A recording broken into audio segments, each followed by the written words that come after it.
자, 배반자 유다스에 대한 예고. 예수님은 최후의 만찬 자리에서 여러 번 유다스에게 회심의 기회를 주시고자 마음문을 두드리시는 말씀을 하십니다. 자, 유다스를 예수님이 성경 말씀에 의하면 네가 할 일을 하여라 이런 말씀이 유다스에게 그냥 예수님이 네가 배반할 마음 먹었으니까 배반하러 나가라 그 뜻으로 해석하기 쉬운데 절대로 그거 아니에요. 예, 양심문을 두드린 것이죠. 네가 해야 할 일, 오투투두 당연히 해야 할 일, 마땅히 해야 할 일은 유다스가 스승을 배반하는 거예요? 아니면 스승에게 충실하는 거예요? 네, 그렇죠. 충성을 바치는 것이 내가 마땅히 해야 할 일이지. 그러니까 마음문을 두드린 거예요. 그러나 결정은 내 자유의지에 맡겼으니까 내가 이성을 회복하고 양심을 회복하고 내가 해야 할 일을 하라 이렇게 부드럽게 말씀하신 것이죠. 어서 나가서 빨리 나 팔아넘겨라 그 뜻이 아니죠. 예. 성서적인 의미를 잘 이해를 해야 되죠. 자, 그래서 13장 10절에서 유다스의 배반을 암시하는 말씀을 하시고 13장 18절에서는 두 번째로 유다스의 배반을 암시하는 말씀을 하신다. 계속해서 예수님은 두 번 더 언급하신다. 유다의 배반에 대해서 네 번의 암시 말씀을 하십니다. 그것은 유다의 회심을 간절히 바라셨기 때문입니다. 유다의 영혼을 불쌍히 여겨서 그를 파멸로부터 구하고 싶으셨기 때문입니다. 유다스의 배반은 예수님 구속사업에 예정된 내용의 실현이니 유다의 면책을 주장하는 자도 있다. 이 궤변이에요, 궤변. 자, 예수님은 십자가를 통해서 구원을 이루셨다. 그런데 십자가 사건은 유다스의 배반이 없이는 이루어질 수가 없다. 그러니까 유다스는 십자가 사건의 1등 공신 아니냐? 이런 주장하는 사람이지. 궤변이에요, 궤변. 자, 여러분, 십자가 사건이 하느님이 원하시던 사건일까요? 유다인들의 배반이 그게 하느님께서 원하시는 뜻이었겠어요? 예수님이 오셔서 그렇게 유다인들한테 내가 아버지께로 왔다. 그리고 나를 믿어라 하는 얘기를 그렇게 간절하게 하시잖아요. 그런데 나는 십자가에 못 박히기로 예정된 사람이니까 너희들 나를 배신해도 그거 다 성경에 나온 말씀이니까 그대로 배반해라. 그거 아니었잖아요. 간절하게 당신을 믿고 나를 받아들인 사람은 곧 아버지를 받아들이는 것이고 내 말을 믿어라. 내가 하는 말을 못 믿겠거든. 나의 행실을 보고라도 믿어라. 그렇게 간곡하게 원하셨잖아요. 그러니까 십자가 사건은 어떻게 보면 구원사에 있어서 가장 안 좋은 방법으로 구원을 이루신 거예요. 그러나 하나님의 계획은, 구원하고자 하나님의 계획은 실패로 돌아갈 수가 없죠. 그러니까 유다인들의 반대에도 불구하고 하나님의 뜻은 이루어진 것이고, 십자가 사건은 저주받은 사람만이 달릴 수 있는 십자가에 예수님이 달리셨을 망정 그래도 그 저주의 십자가를 구원의 문으로 전능하신 하나님께서 만드셨기 때문에 십자가가 구원의 문이 된 것이지, 십자가 사건이 하나님이 원하셨던 뜻도 아니고 하나님께서 가장 좋은 방법으로 선택한 것이 십자가 사건은 아닌 거죠. 인간이 자유의지를 남용함으로써 십자가라는 가장 안 좋은 방법을 택했지만 하나님은 그것조차도 악을 통해서도 선을 이끌어내신 분이죠. 창세기 50장 20절에 바로 요셉 성조가 형들이 나를 팔아넘긴 거는 형들의 분명 잘못입니다. 그러나 하나님은 악을 통해서도 선을 이끌어내시는 분입니다. 예, 그거예요, 그거. 인류 구원 역사는 인간이 자유의지를 남용해서 아무리 하나님의 뜻을 거스르려고 악다구니처럼 그렇게 반대를 해도 하나님의 구원 계획은 차질 없이 진행이 된단 말이에요. 다만 시간적으로 늦어질 뿐이죠. 인간이 그렇게 악랄하게 반대를 하면, 준비가 안 되면 하나님께서 당신의 일을 하실 수가 없잖아요. 그러나 하나님은 포기하시지 않으시고 하나님의 계획은 실패로 돌아가지 않아요. 반드시 이루어져요. 그러나 시간적으로 늦어질 수 있죠. 인간이 준비가 안 됐기 때문에. 그러니까 십자가 사건은 유다스를 십자가의 1등 공신이라고 그렇게 궤변을 늘어놓는 사람이 거기에 넘어가면 안 되는 거예요. 그러니까 우리 신앙은 그럼에도 불구하고의 신앙이다. 인간이 자유의지를 남용을 해서 하느님의 뜻을 거스림에도 불구하고 하느님은 당신의 구원 계획을 이루신다. 이게 정답인 것이죠.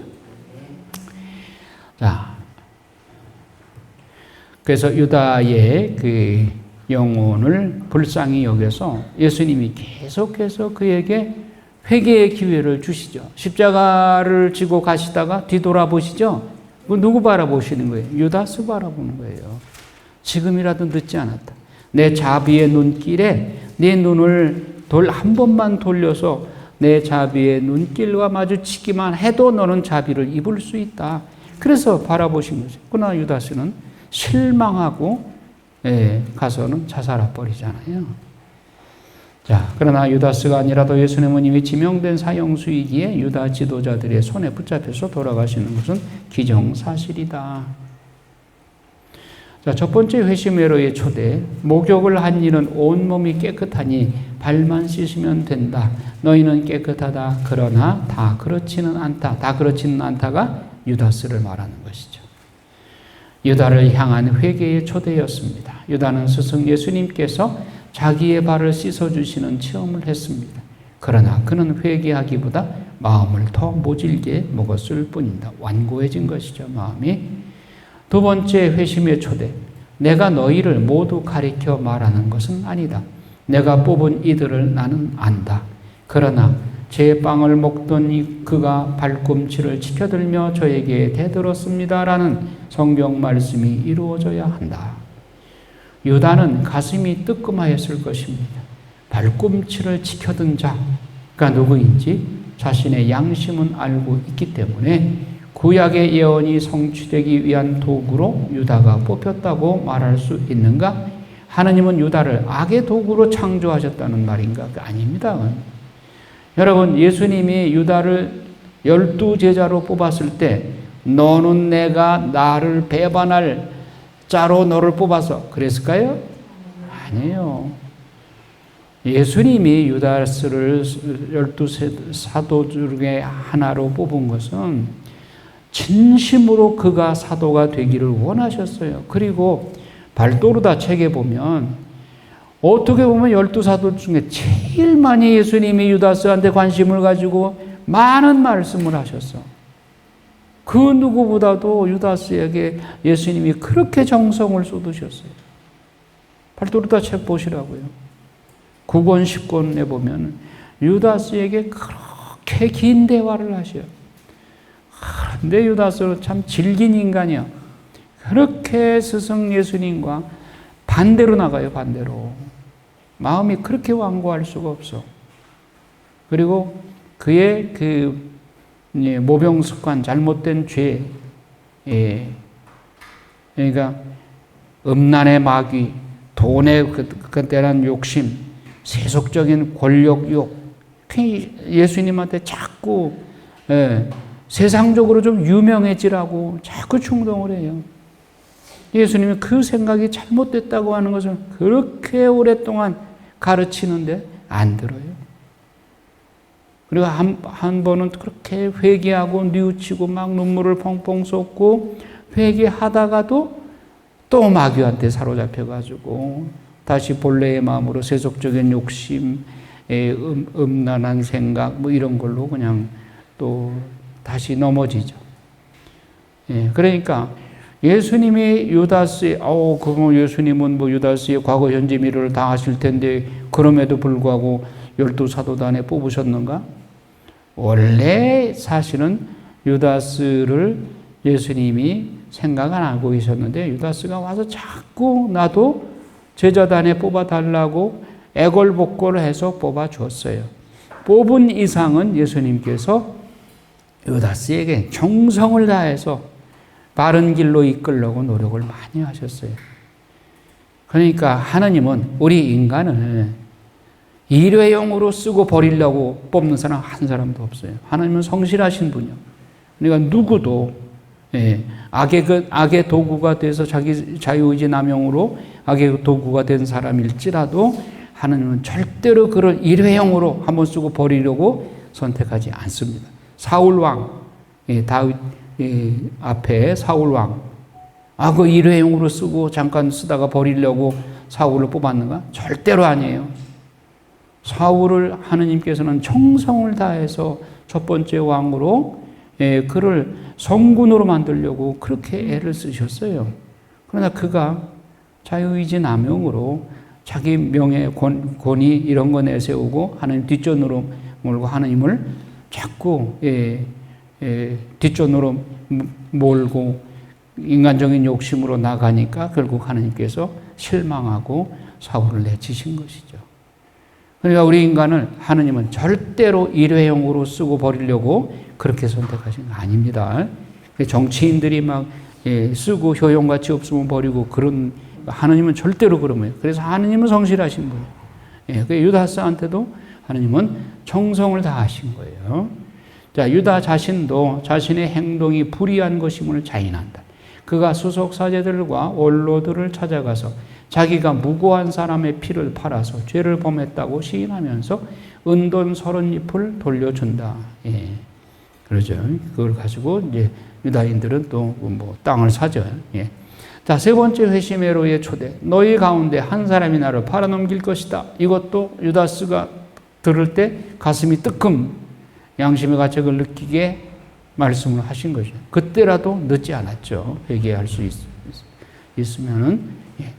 자, 네 번째 회심회로의 초대. 예수님은 내가 빵을 적셔 주는 자가 바로 그 사람이다 하고 말씀하시면서 빵을 적셔 유다스에게 준. 유다스 들었을 거 아니에요.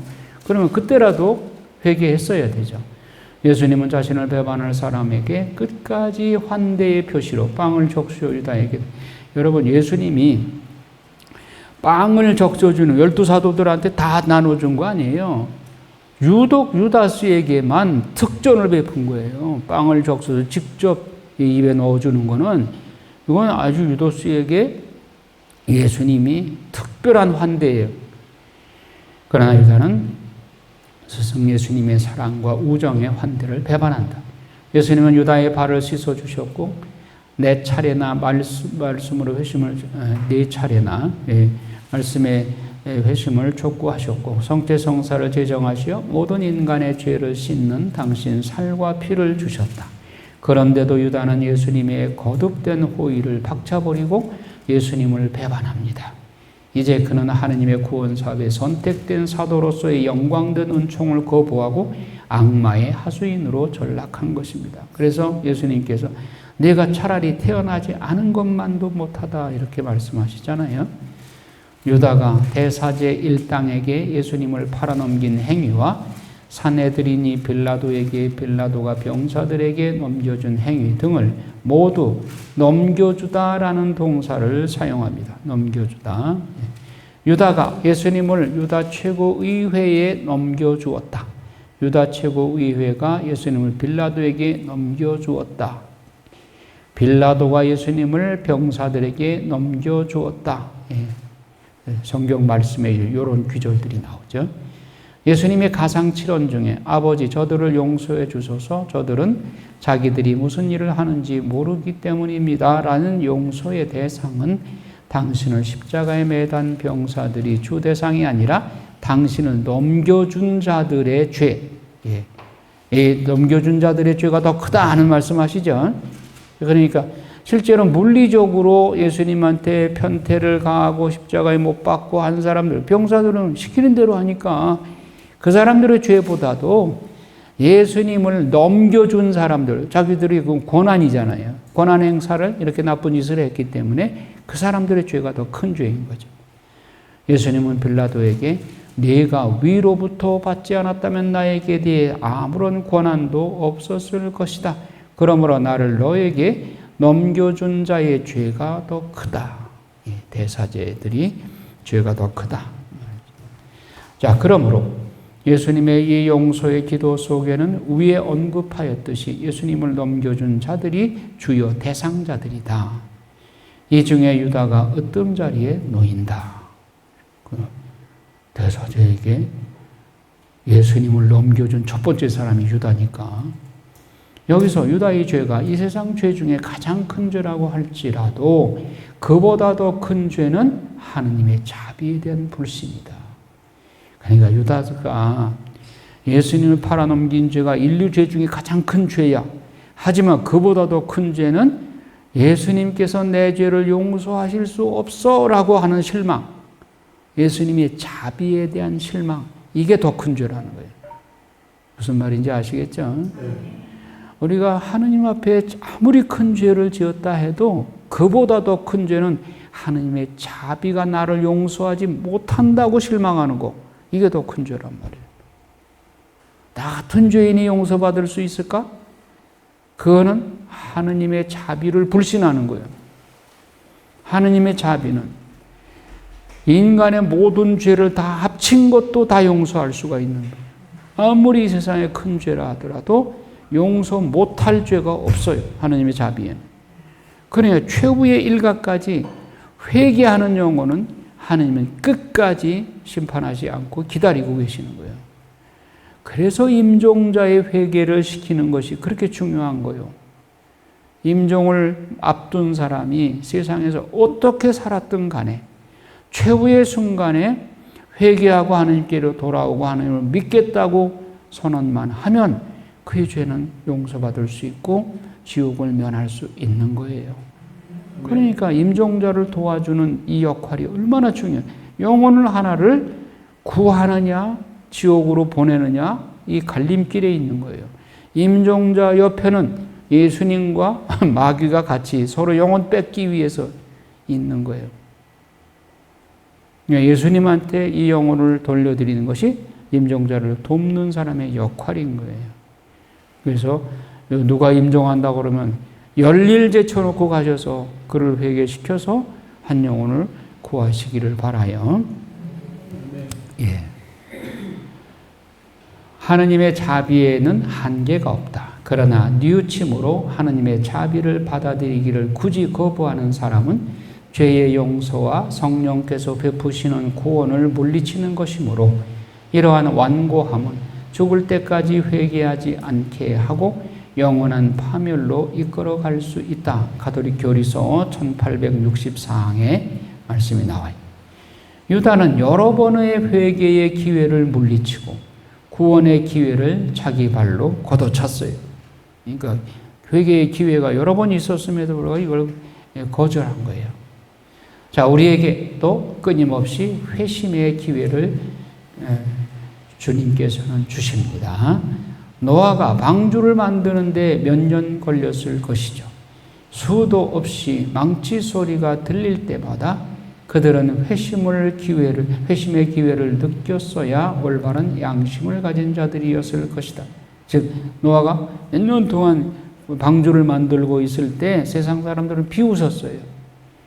그 망치 소리를 들으면서 우리가 회개해야 되겠다. 죄를 뉘우치고 회개했더라면 구원받을 수 있었죠. 그럼에도 불구하고 시집가고 장가가고 온갖 쾌락에 빠져서 노아를 비웃고 구웃음치다가 홍수를 만난 것이죠.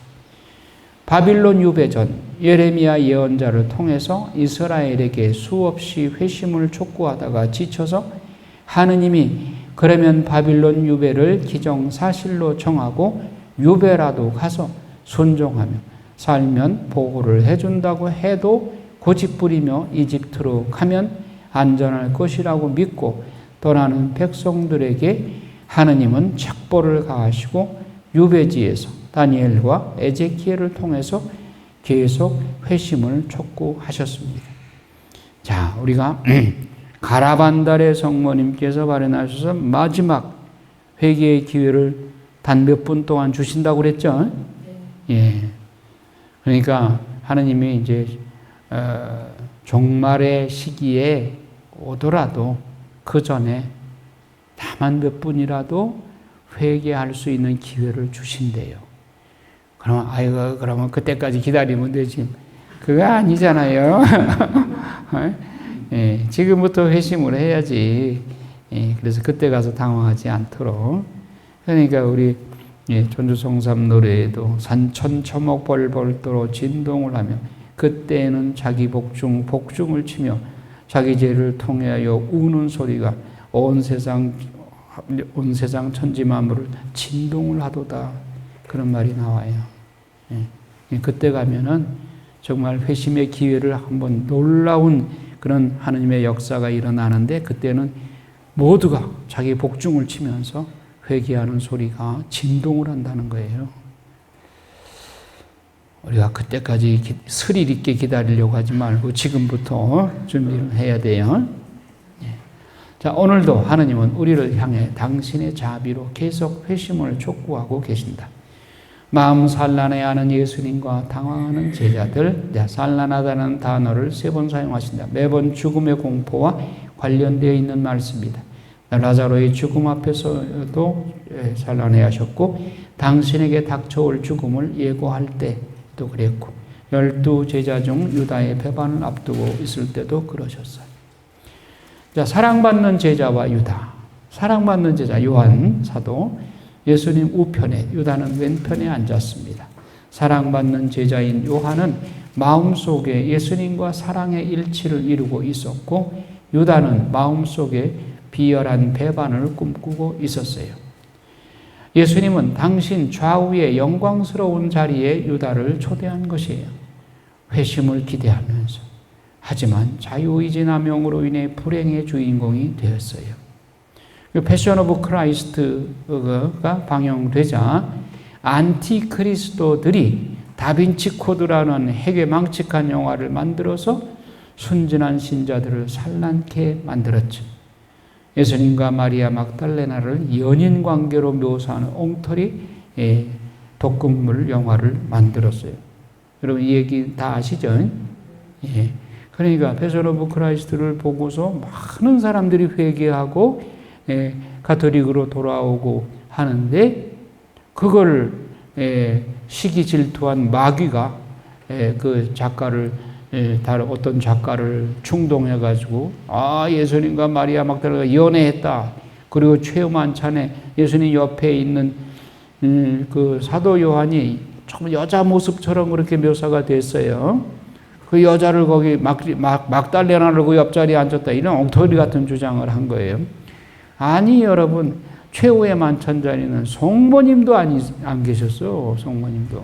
그 자리는 여자가 없었다고요. 그런데 마리아 막달레나를 옆자리에 앉혀요? 말도 안 되는 소리죠.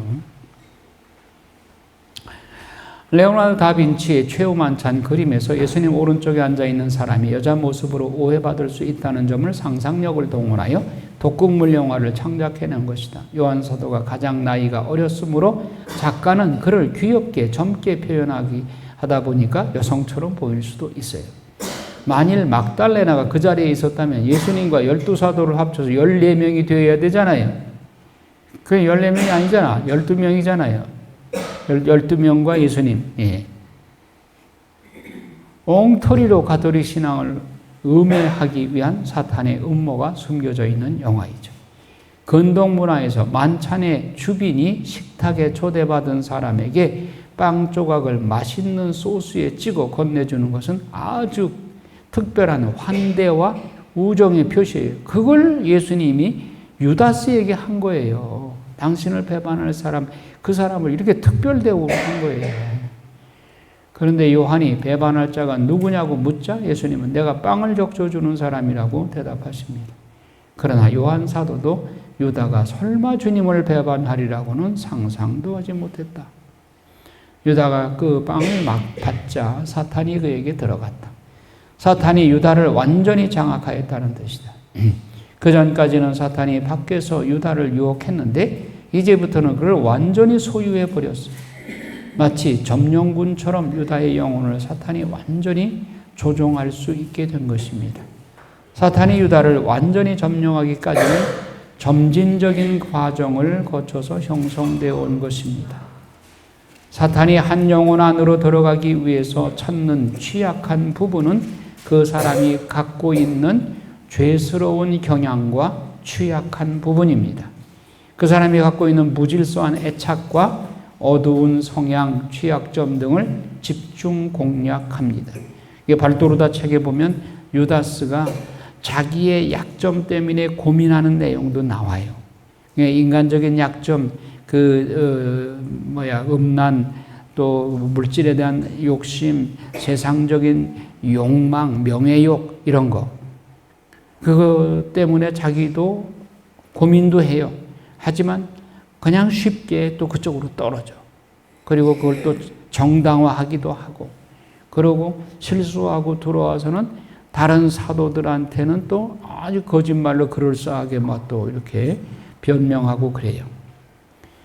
자, 그래서 그런 후에 사탄 숭배, 주술, 강신술 등에 빠지게 한다.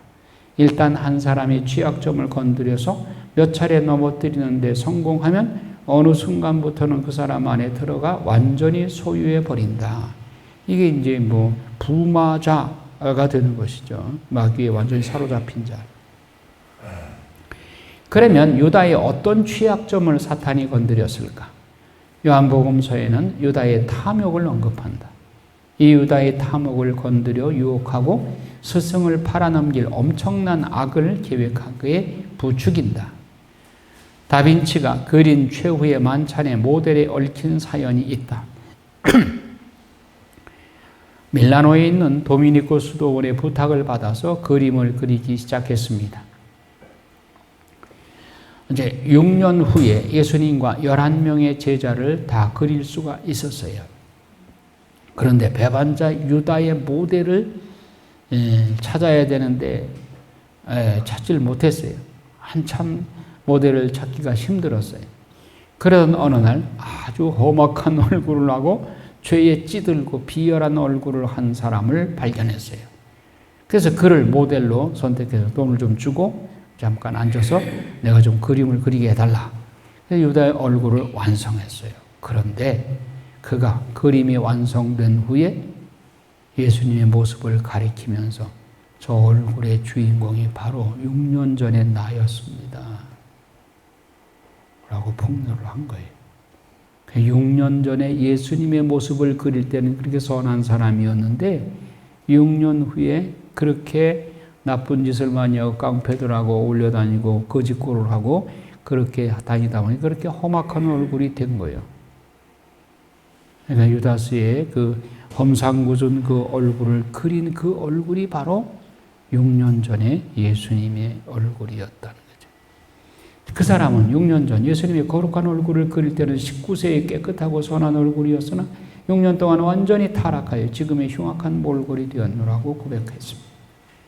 한 인간 안에 천사와 악마가 선과 악이 공존하고 있는 것입니다. 파스칼이라는 철학자가 그랬잖아요. 인간은 천사와 악마의 중간자다고.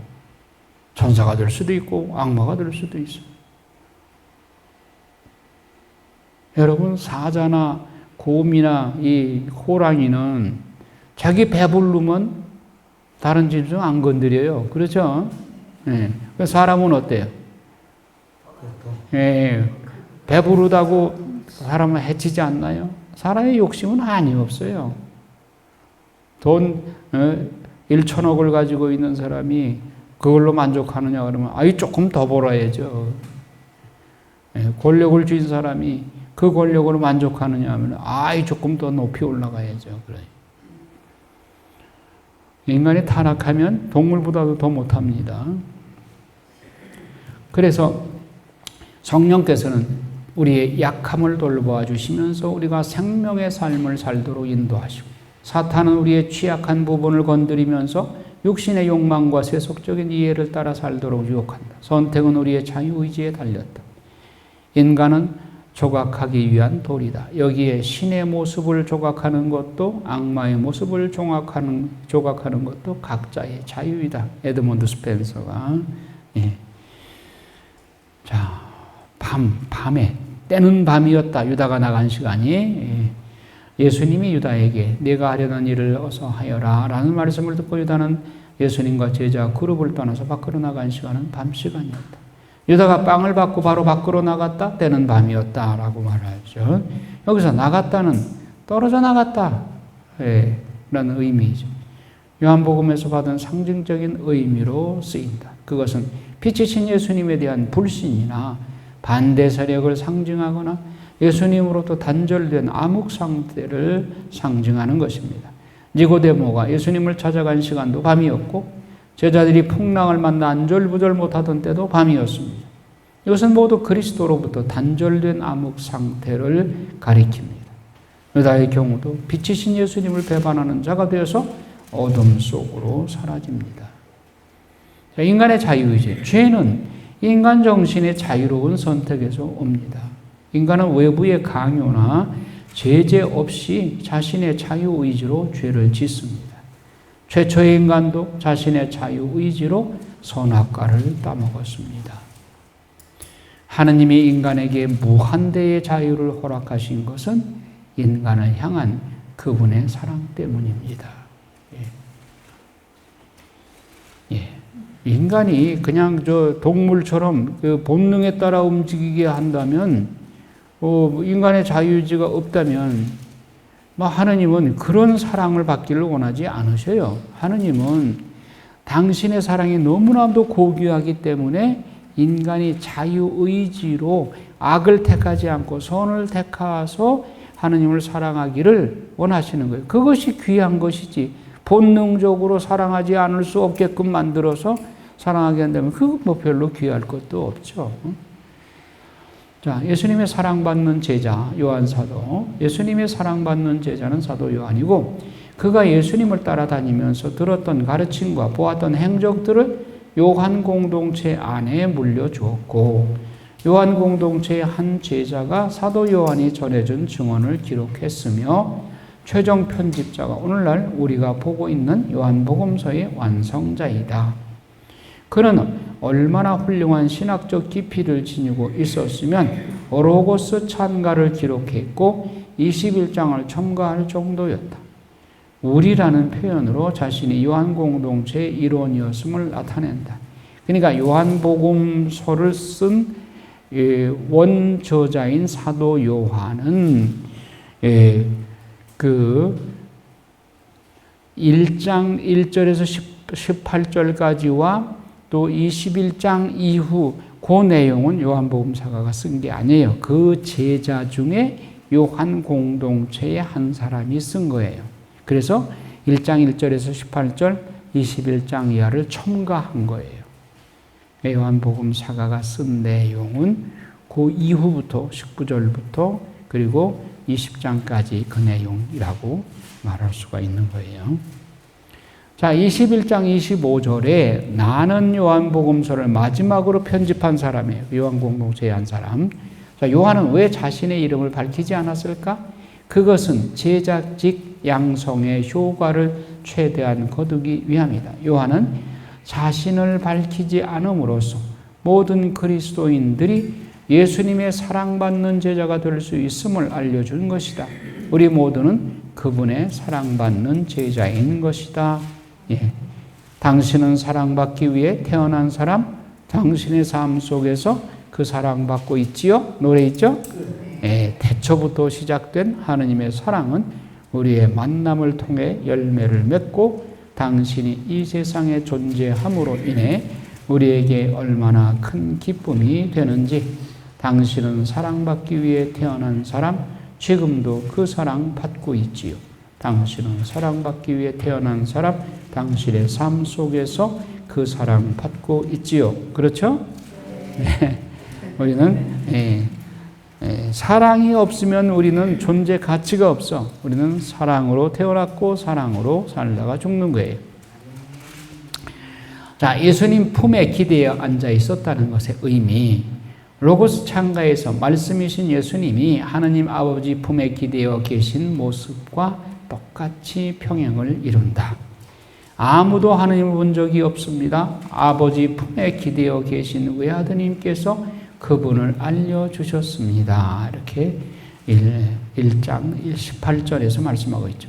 요한복음서 저자가 의도적으로 사랑받는 제자를 예수님과 평행시키고 있는 이유는, 사랑받는 제자는 예수님이 하느님 아버지로부터 받은 것과 같은 사랑을 예수님에게서 받았기 때문에, 이 사랑받는 제자가 예수님 심장에 기대어서 예수님 맥박 속에 뛰고 있는 하느님의 사랑의 맥박을 느낀 사람이죠. 그러니까 요한 사도의 역할은 비록 베드로가 수제자이고 일대교황이긴 하지만 요한 사도의 이 역할은 독특한 역할이에요.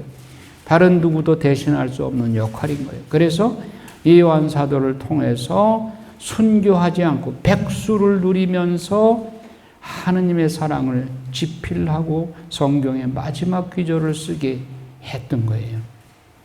사랑받는 제자야말로 초대교회 안에서 가장 정통적인 가르침을 줄 수 있는 인물이다. 예수님의 심장에서 하느님 사랑의 맥박 소리를 들은 그는 하느님 사랑을 체험하고 그 사랑의 신비를 인간의 언어로 기록할 수 있는 유일한 사람이었다. 예수님의 마지막 한마디는 내가 너를 끝까지 더욱 극진히 아니 죽도록 사랑하노라 하는 말씀이죠. 인생은 한낱 숨결일 따름 한평생이라야 지나가는 그림자에 불과하다. 시편 114편. 지나가는 그림자도 날아가는 새의 그림자와 같이 화살같이 지나간다. 그림자도 보통 그림자가 아니야. 새가 휙 날아가는 그 그림자. 그거 그냥 0.1초죠. 덧없는 인생에 남는 것은 주님을 사랑하고 이웃을 사랑한 것뿐. 나머지는 모두 사라지고 말 것이다. 우리가 덧없는 이 세상에서 남는 것은 사랑한 것뿐이야. 우리가 사랑하고 사랑받는 것 이것만이 중요하다. 나머지는 모두 배경 화면에 불과하다. 우리가 죽음 앞에서 남는 것은 우리가 사랑하고 사랑받았다는 것뿐이다. 인생을 돌아볼 때 제대로 살았다고 생각되는 순간은 오직 사랑하며 살았던 시간뿐이다. 예. 어느 수도원 식당을 가려면 항상 묘지 하나를 지나가게 되었어요. 그래서 그 묘지는 빈 무덤으로 다음번에 죽을 사람을 위해 파놓은 것인데 그 무덤을 지나가는 수도자들은 저 무덤이 나의 것이 될 수 있다는 것을 항상 묵상하며 지나간다고 그래요. 죽음은 우리의 허락을 구하지도 예고하지도 않습니다. 죽을 사자가 한일자 밑에 저녁 석자 옆에 비수를 가리키는 비자 칼날 비자가 있어요. 죽음이 저녁의 비수처럼 다가온다는 뜻이에요. 오늘이 마지막 날이라고 생각하고 혼을 담아 사랑의 삶을 실천해야 합니다. 사람은 사랑한 만큼 살아있는 것입니다. 저 향기로운 꽃들을 사랑한 만큼 살아야 합니다. 저 아름다운 목소리의 새들을 사랑한 만큼 우리는 살아있는 것입니다. 숲을 온통 싱그러움으로 만드는 나무들을 사랑한 만큼 살아있는 것입니다. 사람은 그 무엇인가를 사랑한 부피와 넓이와 길이만큼 산다. 그만큼이 인생이다. 박용재라는 사람이 사람은 그 무엇인가를 사랑한 부피와 넓이와 깊이만큼 산다. 그만큼이 인생이다. 인생이 바로 이거예요. 그 사람이 사랑한 것, 그 부피와 넓이와 깊이 그만큼 살다가 가는 거예요. 영광이 성부와 성자와 성령께 성부와 성자와 성령의 이름으로 아멘.